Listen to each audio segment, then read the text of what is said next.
in a stunning move that sent shockwaves throughout Germany. One crime-ravaged city has said no more. The progress was made to stagger the strikingly high crime rates caused by refugees, and the town of Cottbus has had enough. The city of Cottbus has banned all new migrants and refugees from entering and seeking asylum. The increased levels of crime and violence are out of control, and it all escalated once the refugees flooded their town. The surging violence is placing the residents in danger. The latest attack involved migrants slashing a teenager on the face with a knife.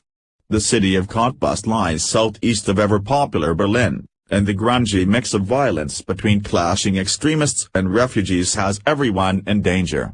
The best solution is to stop the amount of refugees from entering and conjuring more crime and clashes.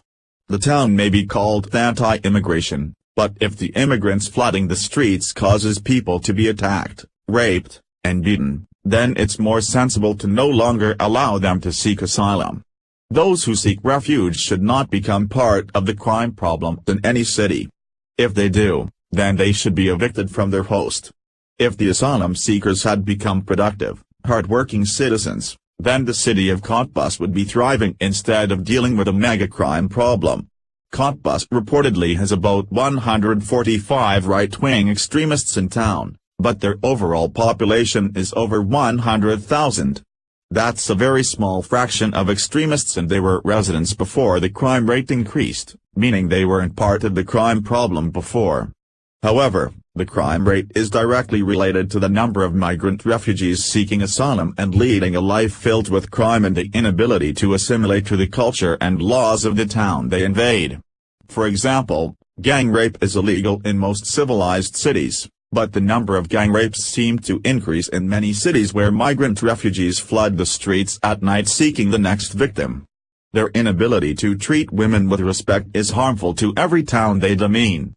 The adverse outcome with the increased number of migrant refugees is so bad that Germany once offered to pay the Muslim refugees money to leave. Germany offered Muslim migrants a one-time payment of $3,570 to go home. If that's not desperate, then what is? Fox News reports, Cottbus, a small university center with just over 100,000 residents, has taken in around 3,000 asylum seekers since embattled German Chancellor Angela Merkel opened the country to a large number of refugees in 2015. Coupled with a lackluster economy, the influx has fueled anti-immigrant sentiment among German citizens, and Cottbus is home to one of the country's largest right-wing extremist scenes. Authorities counted 145 right-wing radicals living in Cottbus last year, Express Digest reported.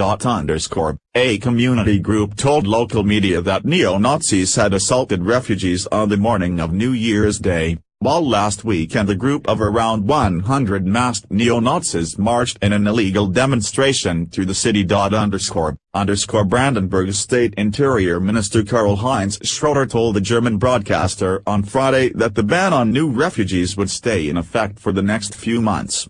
The city also will take safety measures including increased video surveillance, a larger presence of police officers and 10 new social worker positions throughout local schools, officials said. A Cottbus police spokesperson told The Telegraph that officers were being deployed on daily foot patrols of the city from late afternoon to evening for as long as it serves its purpose.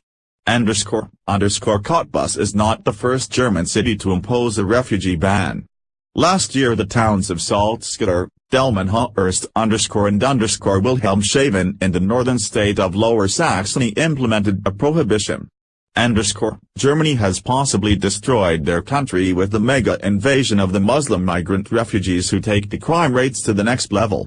Violence, filth, sex crimes, and more plague the streets of Germany and other locations as the refugee problem continues. Smart countries are banning the Muslims from seeing what has become of places like Germany, France, and Sweden, all slowly churning into third-world countries with the increased levels of crime and filth. It won't be long until President Trump can refer to some of the migrant-friendly locations as shttls after the migrants are finished rummaging through towns, fighting with locals, and creating havoc everywhere they go. Will President Trump increase the sanctions on his travel restrictions? What can Trump do to protect Americans? Follow us on Facebook at Freedom Daily.